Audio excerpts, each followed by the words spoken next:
All right. And we're mic'd. Is this thing on? Check, check. All right.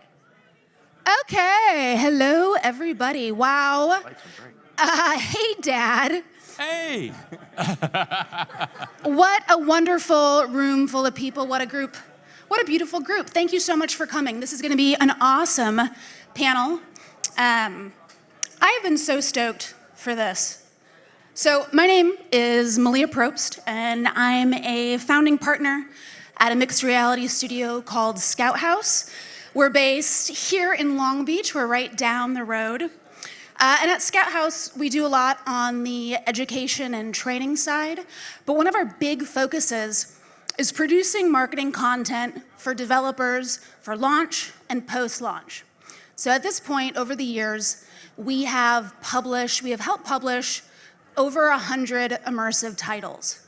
And one of my absolute favorite titles that we've worked on is Gorilla Tag. The trailer that we created together is one of my all-time favorites. Ours too. So I personally have been so excited about this panel and about this discussion with the Another Axiom team to pull back the curtain a little bit on their success. So Another Axiom is a leading developer of virtual reality worlds. They create fully realized social games where players can interact naturally and easily together. Their flagship game, Gorilla Tag, has gained major popularity and has millions of monthly active users. Founded in 2020, Another Axiom, their team is a group of highly creative, highly talented, highly experienced game developers and entrepreneurs. They're focused on bringing VR into the mainstream. So today, with these gentlemen, we're going to talk a little bit about the past, how they got started, their foundation. We'll talk a little bit about the present, what best practices look like, how Another Axiom is pushing the medium forward. And we're going to talk a little bit about the future. We're going to get a little philosophical, and we might get just a little taste of what they're working on next. So get your pencils out or your devices out, take notes, because you're going to want to do it for this one. All right, first, let's start with the foundation. Let's talk a little bit about the past and how we got here. I'll first ask our speakers to introduce themselves. David Neubelt, I'll start with you. Thank you. David Neubelt. I worked since DK2, DK1, made Lone Echo, then Echo VR, and then I joined up on Another Axiom to start Gorilla Tag and helping the future of the company.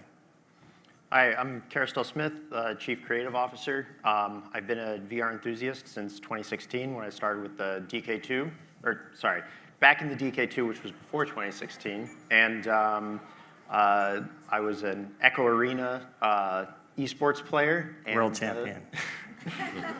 Then I made Gorilla Tag. Hey everyone, my name is David Yee. I'm COO at Another Axiom. I was at Meta in the early days in the Oculus Studios timeline, right when we launched Gear VR even to CV1 and on through Quest. And I am the adult for these two that helps run production and operations for the company. Thank God we have an adult in the room, huh? Just one.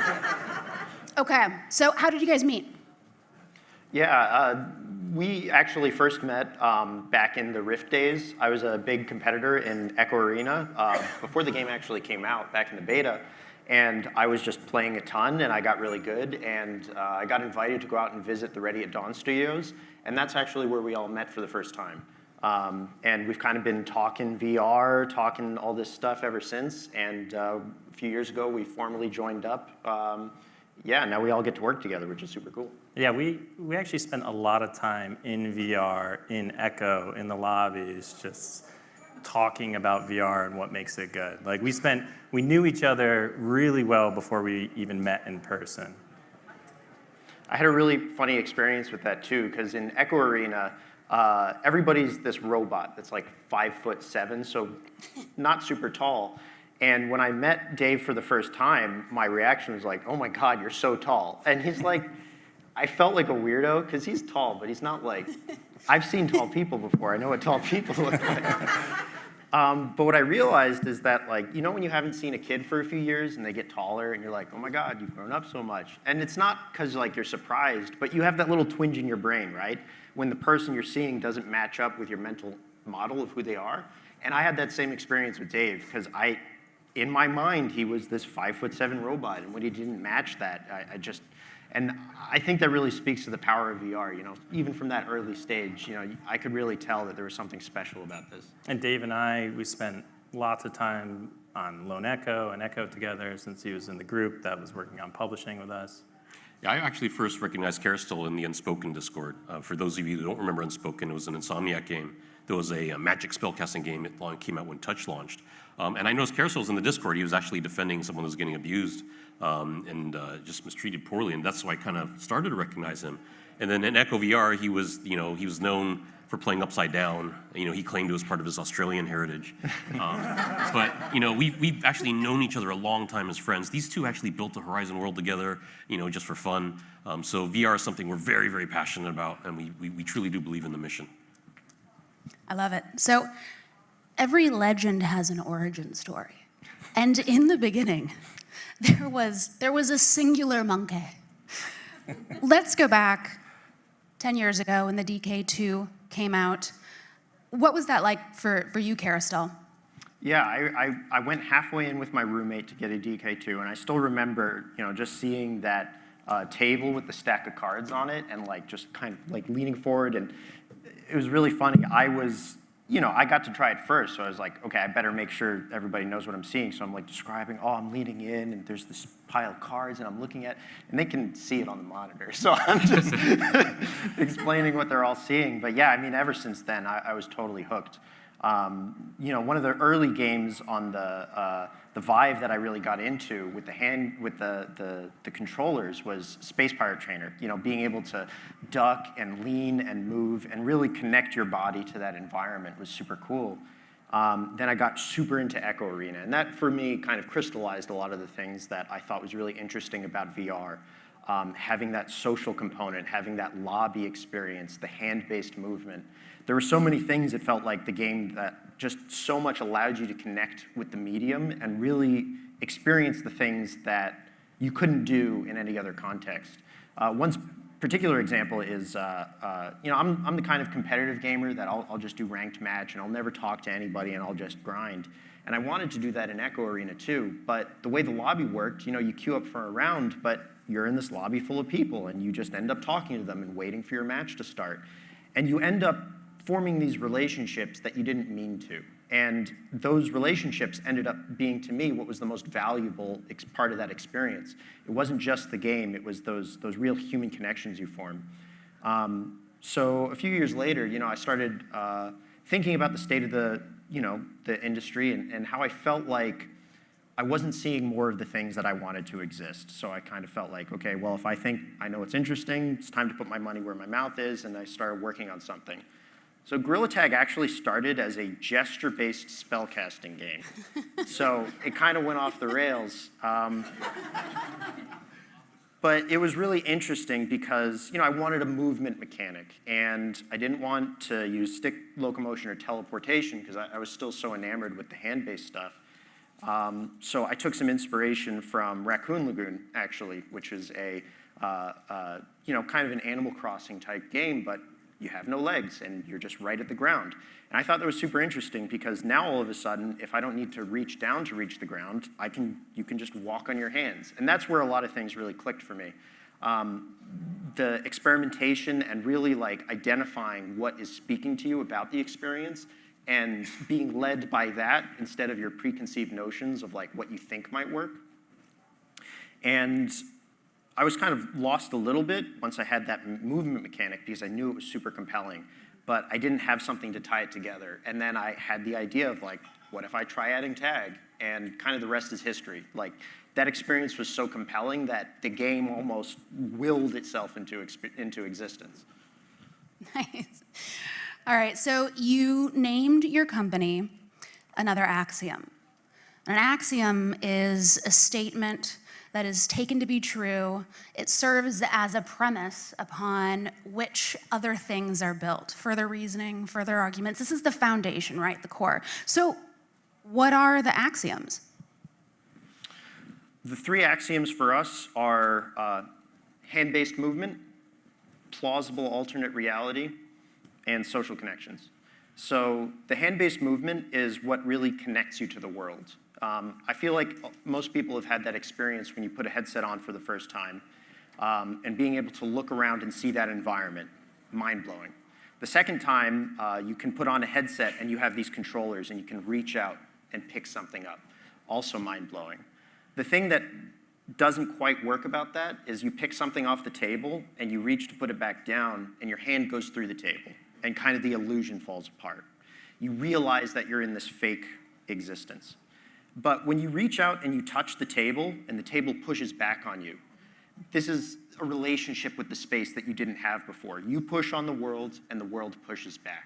So that hand-based locomotion is what really connects you moment to moment, second by second with that world and places you there. If you've ever skateboarded or snowboarded or anything like that, it's not about going from point A to point B, right? If you're on a skateboard, you're pushing, and each time you can optimize your push, or maybe you add some flourish to it, do a kickflip, and it becomes a game in itself. When you get into the world the first time, you're still figuring out the movement, but you also see people in the world that they must have been playing for 2 years, because you see something they're doing, you're like, I want to do that. I want to experience that, and just the movement alone is compelling. I think for plausible worlds too, the important part for us is to never ask your user to suspend their disbelief. And so one of the reasons why we believe social is important is because not just the movement grounds you the world every time you do it, but every time you see people, every time you're in a room, even if they're moving around you, it reminds you that this is a real place. I mean, for me, on social VR, one of the things that was my moment was Toy Boxes. Did everyone here remember Toy Box? Back then? Yeah, Toy Box was awesome. And, I used to give demos of Toy Box. And one of the things we used to do is if I was giving a demo to someone and I knew the person, I would sneak in and not let them know that I was the demoer. And then about a minute or two in, they would realize, because of my hands, because of my head, because of my voice, Dave, is that you? And it was an amazing experience. And so we just know that, that type of human interaction that you can have, second best to real life, but still, it's empowering. It creates presence. It reminds you in a real place. So social VR is absolutely a force multiplier for us, and that's why it's one of the rules that we abide by. Cool. So the three axioms: hand-driven movement, plausible universe, and social. All right, write it down. Write it down, guys. I told you. Okay, let's talk a little bit. We talked about the past. We talked about the foundation, how you guys got here. Let's talk a little bit about the present, shall we? So Guerrilla Tech is one of the most successful VR games to date. With humble beginnings. And people might be surprised to hear that it really was a team of one that initially created the game, and now the team is over 100 people. So that's a lot of growth. What are some best practices at Another Axiom that are contributing to the success of the studio?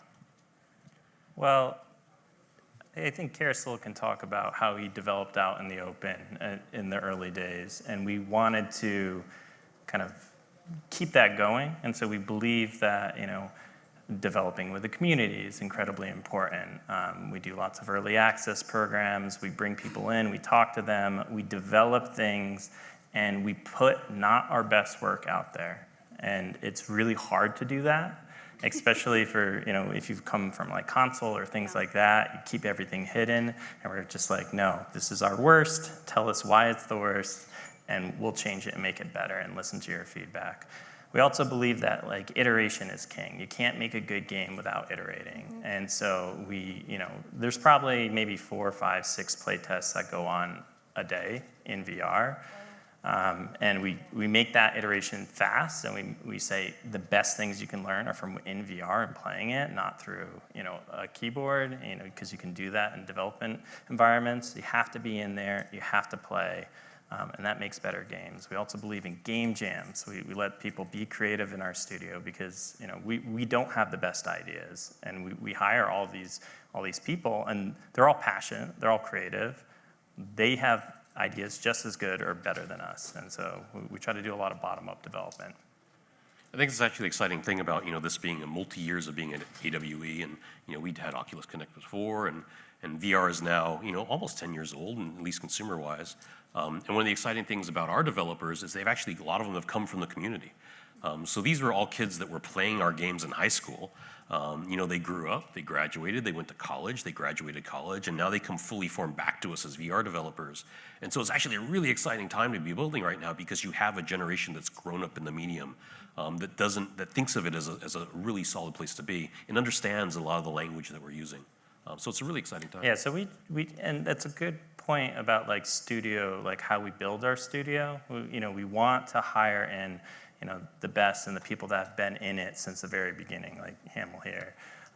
But we also want to, there's a lot of people that are just super passionate, and we want to source from that community too. So it is kind of our intern program. Like, instead of just finding people from colleges, we find people from our community. Just like back in the day, you'd get Quake modders making maps, and they would hire them into the team. We're sourcing from the community because we believe they also have the best ideas because they've grown up in it. Cool. So we've talked a little bit about community. You've mentioned it a couple times. Let's dig a little bit deeper on that theme of community. You folks must have major learnings as such a community-first game. Throughout early development, you had amassed such a large community, such a large and enthusiastic community, that by the time you actually launched, the trailer, for example, had thousands of comments from people just cheering you on. How do you do it? The comment section actually on that particular Gorilla Tag trailer is the most wholesome comment section you have ever seen. It's the most wholesome thing in the history of comment sections. So what role does or should the community play in developing for VR? One of the most encouraging things from developing Gorilla Tag, even from a very early state, is I shared the Discord, said, hey, I'm working on this thing. If anybody wants to help test, jump in and try it out. And from the beginning, I had a ton of people who were like really into what I was building. And that is what fueled the game. Like, if I had built Gorilla Tag, worked on it for a year and put it out there and gotten, a couple dozen people a day playing, I would have been able to say, I'm glad with what I did, and this was a fun experience, but I'm not going to quit my day job. But the fact that it had such a response and there was such a groundswell of support is really what made me keep working on it. And one of the things that I think has been really important for us is we don't go into any endeavor, whether it's a new feature, whether it's a new project, whatever, assuming we know how things are going to work out. We want to put it in front of people. We want to see what the response is. We want to figure out what people are saying is working and what isn't, because you can't picture what that's going to be fully formed in your mind. You have to put it out there. And that community response is the only reason these things exist. What I think is super cool is that community is there, right? Like, for a long time, it was a big question. What's going to happen with this industry? Is it going to be successful? Is it going to grow? And putting projects like Gorilla Tag out there, if the size of the community was super tiny, barely anybody would have played it. Gorilla Tag wouldn't have been able to push it into existence, but it got put out there, and there was this huge response, which means there's a huge amount of people who are looking for this stuff, who are hungry for people to be making things that are interesting, that are tactile, that fit with the medium. So it's been just like a crazy experience to have this feeling of wanting there to be this thing, and then having people come back and say, yeah, we want it too. There's layers of engagement we do. Like, we talked about internal play tests, and then we do team play tests and company-wide play tests, and then we get what we call our alpha squad, which is the trusted set of the community, and maybe we'll do a beta after that.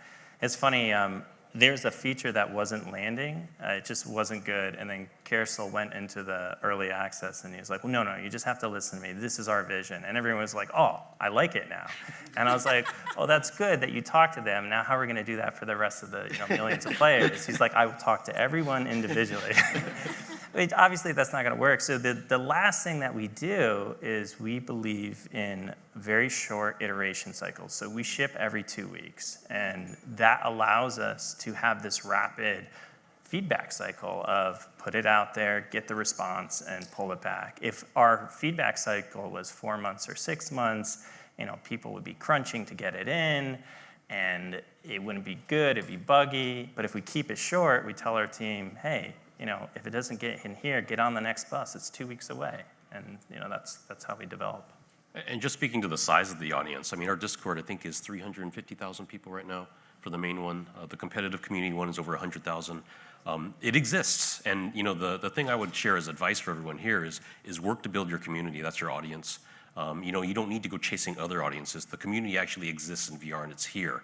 One of the things we feel it's important to be here to talk to you all about is like, how big is the market? Because there's not a lot of data out there that helps you run a P&L, that helps you run a business plan. And we can tell you, we've had 10 million lifetime users in Gorilla Tag. That's a large audience. Yeah. It is absolutely possible to be successful there.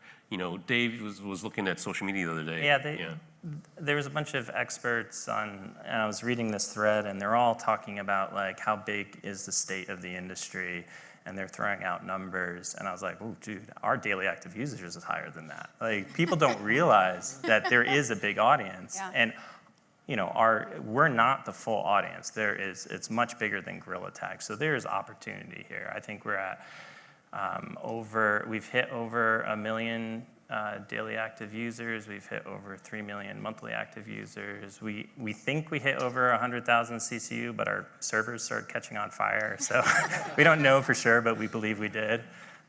So yeah, the audience is large, and once again, we're not the full audience. We're a segment of it. And it's a viable market. We're over 100 million in revenue today, lifetime.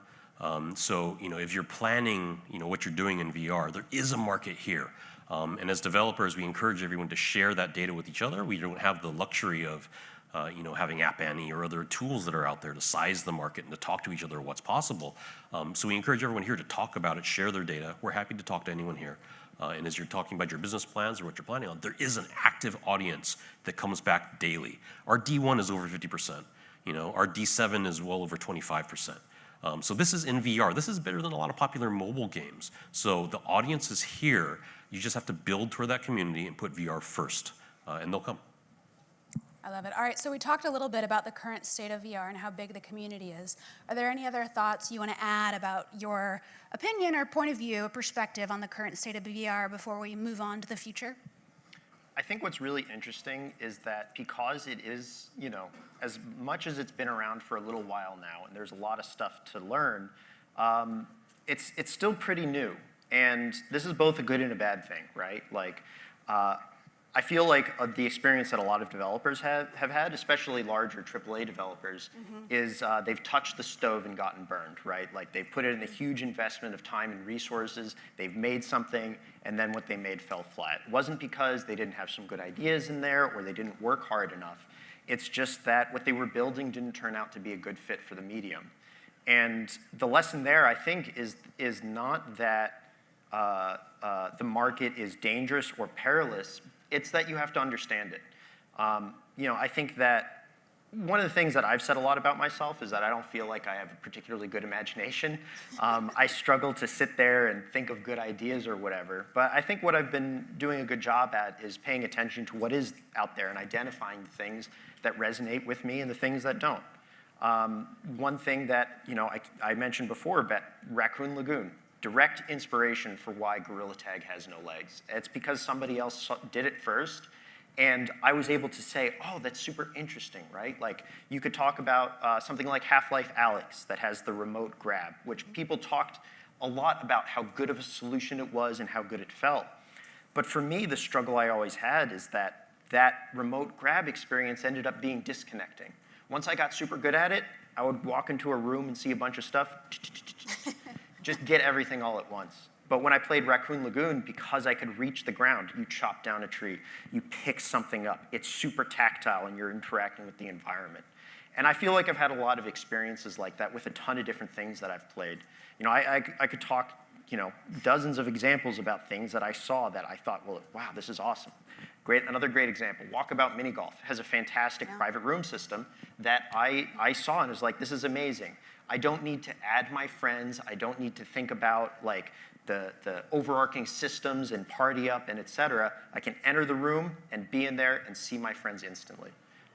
So my thought there is that there's so much out there that people have tried, and there's so much good learning to be had by just paying attention to what people have done and figure out what's resonating with you, what's not. You know, what things should you pick up and what things you should throw away. That information is out there. It requires a careful eye, but you're not operating in the dark. Any of the Davids? Davids have any? Well, I mean, ever since working on Echo, I've seen the audience grow year over year, and it was not necessarily because Echo was being better every year. I mean, I hope I was making it better, but it was just the state of the industry was growing. Like the number of players was growing. And it was a real stark difference from coming from like a AAA console game where the space is really crowded. There's a wealth of opportunity to find what is very interesting about VR. And at our studio, we believe that we want to be VR first and try and find those little gems out there. And it's such an unexplored space. Still. And so there's just tons of opportunity for small studios to come in and find something and find their little niche and say, wow, this is really compelling. It's interesting, we were working on a feature together, and I was all about the macro vision. I was like, it's gotta be this. And Kerestell was like, well, no, because you know the minute to minute is not fun. And if the minute to minute is not fun, it doesn't matter what your macro is. And it comes back to like, what is good about VR? If you can find something that's compelling, then build an entire game around it, right? But you have to find the compelling part first. Well, I like to think of it as, you know, if you're making a flat screen game, right? There's still a ton of innovation and new things to explore. I mean, like indie gaming recently has been going crazy. People have made all sorts of really awesome stuff. In a lot of ways, that's enabled by the fact that everything is very visible, right? There's a lot to draw from, and there are a lot of places to go. And VR, I think, in a lot of ways is like, you know, you're in a forest and there's a bright bonfire right in front of you. So you can see a little bit, but people haven't gone deeper, and that's where all the opportunities are. And I think, unfortunately, a lot of people have just kind of been scared to identify something that they just feel powerfully is, this is super cool, this is super interesting, this needs to exist. And people have more been thinking about like, okay, what are the things that work in flat screen games, right? Like what are the concepts that are really working there? They haven't thought about this as a totally new medium. The way I like to think of it is, it's like if you were making a movie, right? And you were making an adaptation of a book. If your movie was recording someone sitting in a chair reading the book to you, there's some value there, right? Like audiobooks are super, super popular and people get a lot of stuff out of it, but you're not gonna meet the heights of what you could have in a movie if that's what you limited yourself to. And I think that VR has so many opportunities for things to just push the boundaries. And I'm personally so psyched about it just because I know it's going to be even more awesome than it is today. Yes. And I'm just looking forward to seeing what that's like. Right on. All right. So we talked a little bit about the present. You guys shared some really great insights around community, how you guys got started. You also shared some really nice stats around the size of your community. Congratulations there. That is a whole lot of traction. Let's turn to the future. Let's look ahead. So we want to chat about kind of the fact that VR is the next generation, right? So you guys think VR is the coolest thing in the world. This is when we get philosophical, so we're going to wax philosophical here. Let's pull back. What makes you the most optimistic about VR's future? David Neubelt, I'm going to start with you just because you're closest. I think it's because I think the audience is there in the sense that, like, when I was a kid and I liked PC games, people, they made fun of me, but I didn't care. I loved it. And I grew up and people around me loved PC games, or maybe they started out in consoles and they grew up and they think console games are awesome, and it's normalized now. Nobody makes fun of people for playing console games. It's just a normal activity. I think VR is the same way. I think this next generation, they're growing up with VR. Like, you hear people say, oh, I don't want to put on a VR headset, but this next generation, they love to put on a headset. They think it's great, and so they're going to grow up, and they're going to keep the headset with them. And so I'm super bullish. I think it's going to be huge. Kerestell? I'm going to say a lot of words, but one of the things that I want to start with is I'm especially really excited about our next project, and I've got like a ton of stuff I can go into. But one of the specific things is that, like, I'm really excited about the way that we're building our projects. It was very kind of you to say a lot of nice things about Gorilla Tag, and I think that huge swaths of it are super successful and awesome. But there's also a lot of stuff about Gorilla Tag that I don't like, that I don't think has worked so well. A great example is, you're playing in a room with 9 of your friends and you're having a great time and you want to go to a different area and you cross some invisible boundary and you join into a new server and all your friends are gone. And I'm not upset at the approach I took at the beginning, just because if I hadn't done those things, then the project wouldn't have existed in the first place, and I wouldn't have identified that this was even a problem at all. Mm-hmm. But I look at that kind of experience and I see, people are interacting, and now there's this invisible space that is dangerous in some way, right? Because if you cross it, all of a sudden you get pulled away from your friends. So for our next game, well, and for what it's worth, we tried to fix it. We put, we put a friendship bracelet on, and you can group up and party. But that it's a party system at the end of the day. It's a cognitive load that you don't have in real life. You don't say, hey, let's go out to the hall and chat, and then poof, you're gone, right? Like, oh, put on your bracelets, now we can go out in the hall. It's a solve, but it's not a real solve. Mm-hmm. So for our next project, we aren't building something that is just, hey, what's our next thing? Let's figure out what makes sense. Let's try and do this new thing. It is, let's look at what works about our systems and what doesn't, and build on that. So for our next game, we're targeting spaces that can contain up to 200 people. And it's not because we want to have 200 people all crammed into the same spot, but it's to enable those natural experiences. Like, you're playing a sports game in one area and you see your friend off in the distance. You can just naturally go over there and travel and come up to where that person is and interact with them. We want to pull back these barriers that the standard paradigms of video games have really built up into this more natural experience. Like, we're at a convention right now, right? That's the entire core of it. You're walking around, you see someone with a badge on that, oh, they're talking about this thing. Oh, that's super cool. I'll just go up and introduce myself to them. That's not an experience that you can have anywhere else, right? Like, that's the value of this kind of event. This is why people spend, ungodly amounts of money on travel and hotels and transportation and, going to the doctor afterwards because you get con crud. But it's all worth it, right? Because you can't have these kinds of experiences anywhere else. But we want to keep figuring out how do we enable that with VR, because VR as a technology is the only thing that can do that. It's the only thing that gives you that experience of being in the same room as somebody else and being able to wave at them and go up and talk and move through the space naturally. So the way we're building stuff is we're trying to say, what is working about what we're building? What isn't? How do we reimagine a VR application in a way to enable this natural human connection? So I'm really excited about that, because I feel like not many people get that kind of opportunity to have something that's working and be able to say, what's the next version of it? We want to make that even better.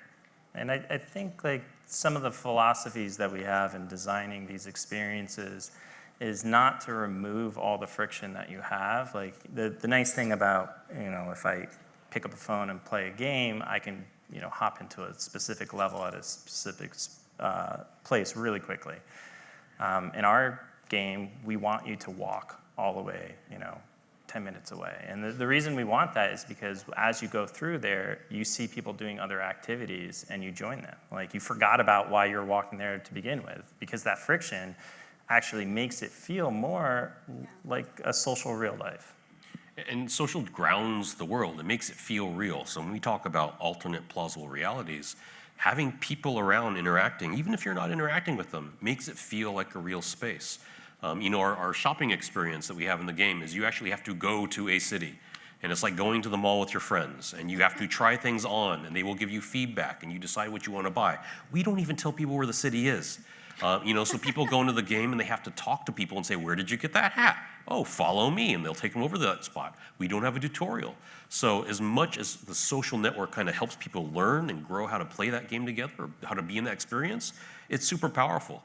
Before we actually came to this event, we actually were having a play test, and Sonia Haskins, who's runs content for the show, was in the experience with us, and we were having a conversation, and Sonia just kind of idled up to us, and we just had the conversation, and she stood there for a while, and then she looked around, and we kind of went, oh, Haskell, what's up? And then she joined the conversation.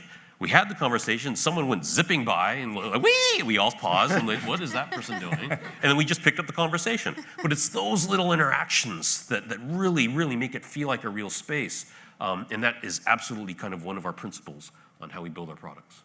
One of those axioms, right? Okay. All right, so we talked a little bit about what you're optimistic for about VR's future. Let's get a little bit more specific. When Another Axiom thinks about the state of the VR and the industry over the next 2 to 5 years, how do you think the industry will change? Get out your crystal balls and make some predictions. So I think one of the tough things about the industry is that tech goes through a lot of these hype cycles, right? And some things work out and some don't. And I think around 2016 was kind of VR's tech hype cycle, right? Mm-hmm. That was when the Rift was hitting the market for the first time. There was a huge amount of investment. Oculus got bought by Facebook. There was this huge upswell of momentum. And it didn't land at that point, right? Like, people were talking about how it was going to set the world on fire, and it didn't. As much as it pains me to say, it didn't. But it really laid the foundation for where we are now, mm-hmm. And I see the space we're at today as magical. Like, I don't need to talk about what I think the technology is going to be like in 5 or 10 years, because I can see what's amazing about the technology today that we still haven't fully taken advantage of. If I think about things like AR and XR and mixed reality and all these things, going back to my lack of imagination, I know that there's going to be awesome stuff that exists for those technologies, and I couldn't tell you what I think it'll be like, because I don't know. But for VR, I've seen so many things that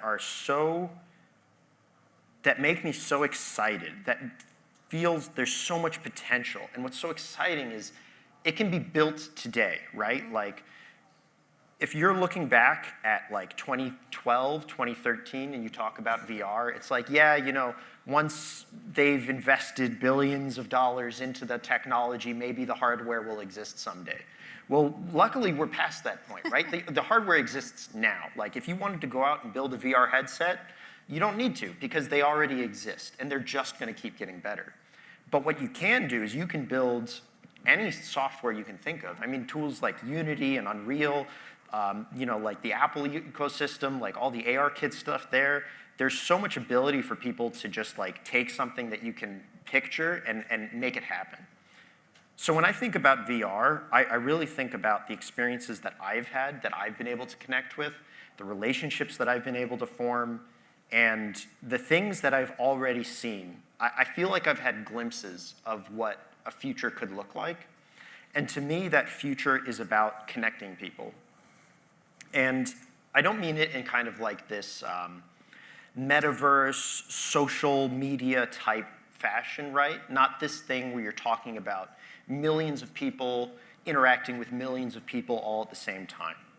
I'm actually thinking about the ways that VR pulls things back and allows you to interact with people on a much more intimate level. that feeling that you are actually across the table from a real human being and able to form a meaningful connection with them. When I think about the inconveniences of VR, people always point to things like, it's super uncomfortable, you have to put it on your head, you have to make sure it's charged, if I'm moving around, I'm getting sweaty, I have to make sure I have space for it, and it's true that all of those things are inconveniences.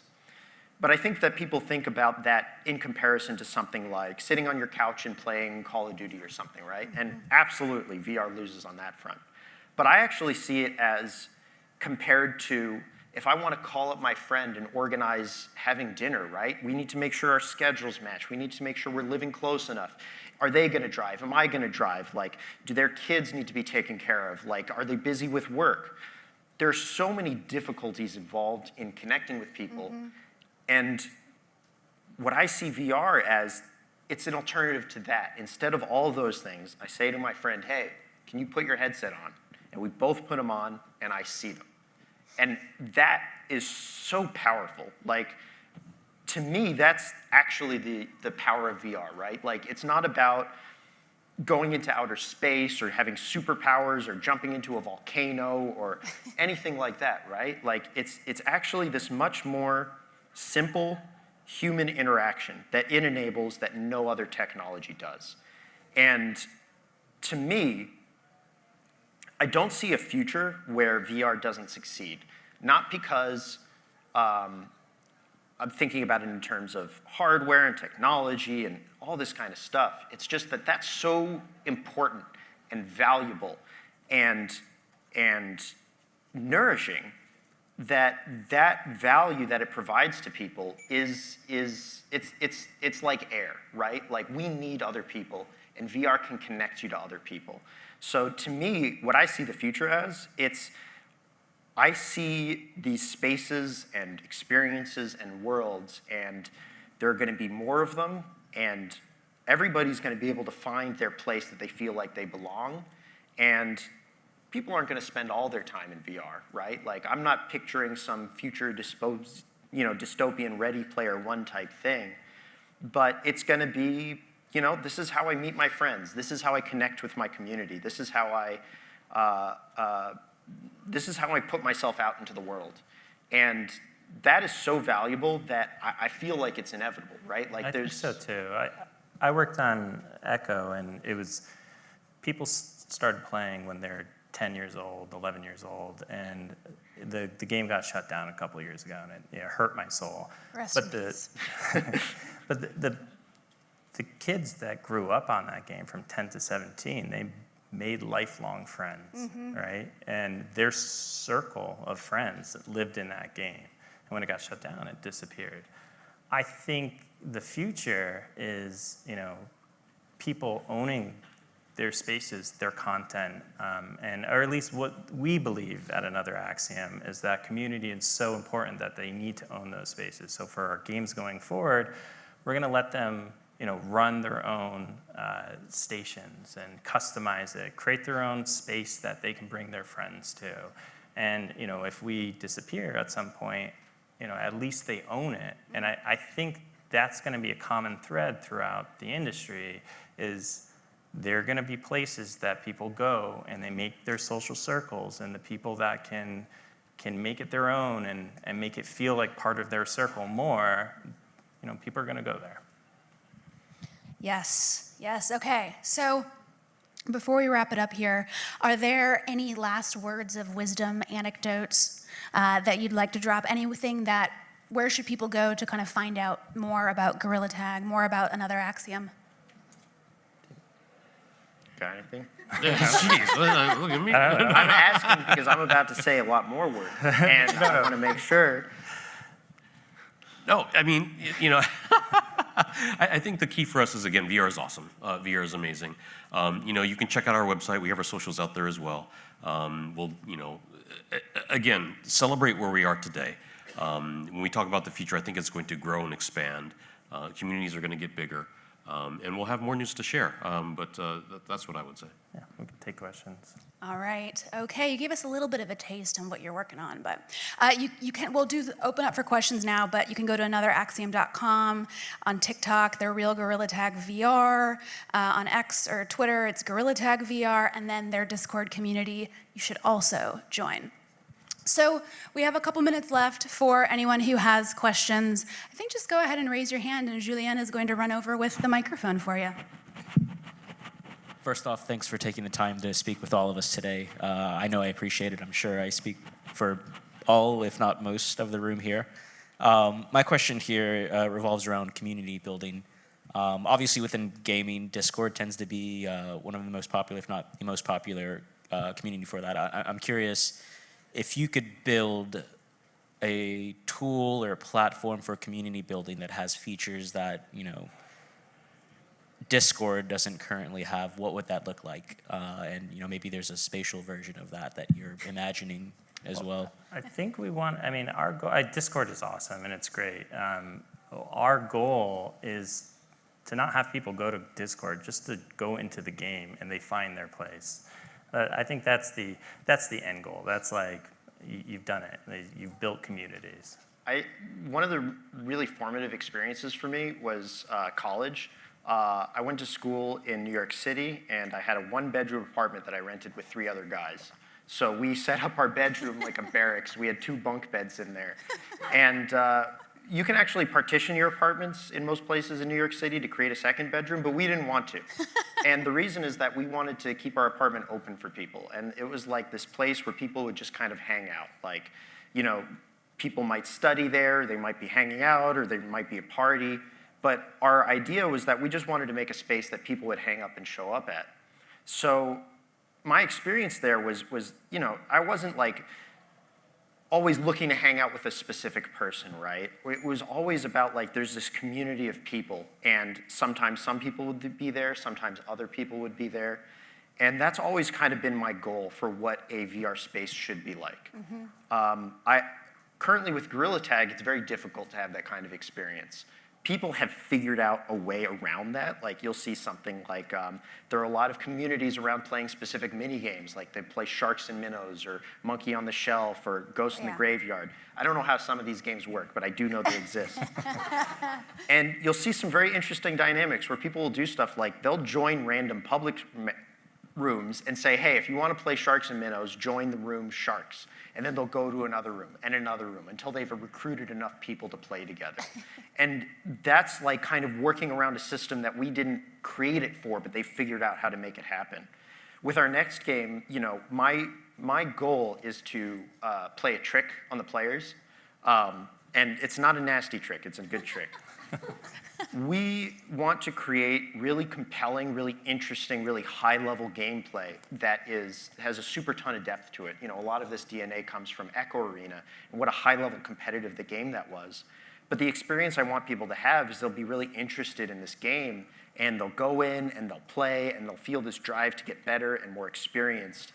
But then their dynamic over time becomes, okay, well, I really enjoyed this game, and I really identify with this group of players who are playing to all get really good. So now I'm not just playing the game with whoever, I'm finding this community of people that I want to play with. And I know that these people congregate on this station. So now that's where I go all the time. And all of a sudden, this player's experience is not, I'm going to hop in and play this game.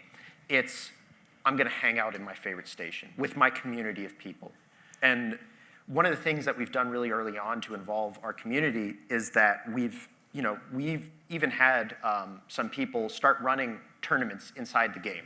And it's really cool to have that experience of like, we were actually playing together in one of them, and we were hanging out waiting for our match, and the tournament organizer is running through the station, like calling for people to go to certain things because people are delayed or like they're not getting to their next game or whatever.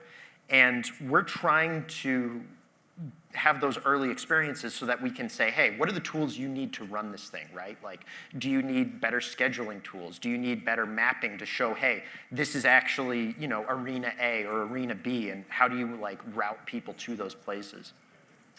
So I know this is a little long-winded and maybe not exactly what you're asking, but our ultimate goal is we want the full loop to be in the world, right? Like, that experience of like going to the rec center and someone's got their, hey, sign up for this tournament. It's going to be on Saturday, right? You don't need these external tools because everything is built into the space by the community.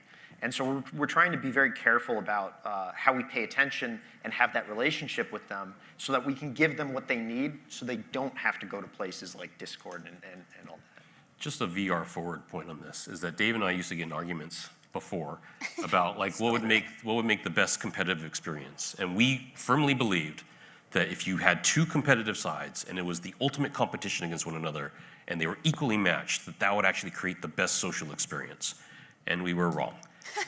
So when we talk about, if you're playing a traditional game, it's usually matchmaking and you're just trying to get matches as fast as possible. But what we've come into VR is actually more important that you actually put people that want to spend time together. And that's what brings them back. So that retentive pull about wanting to see your friends, wanting to hang out in that community, wanting to hang out with people that want to play the same way that you do is more important than having it be competitive. Because the friction and toxicity and a lot of things we talk about isn't because people actually don't want, they don't like each other. It's just because they're not what they're expecting to deal with when they go into the experience.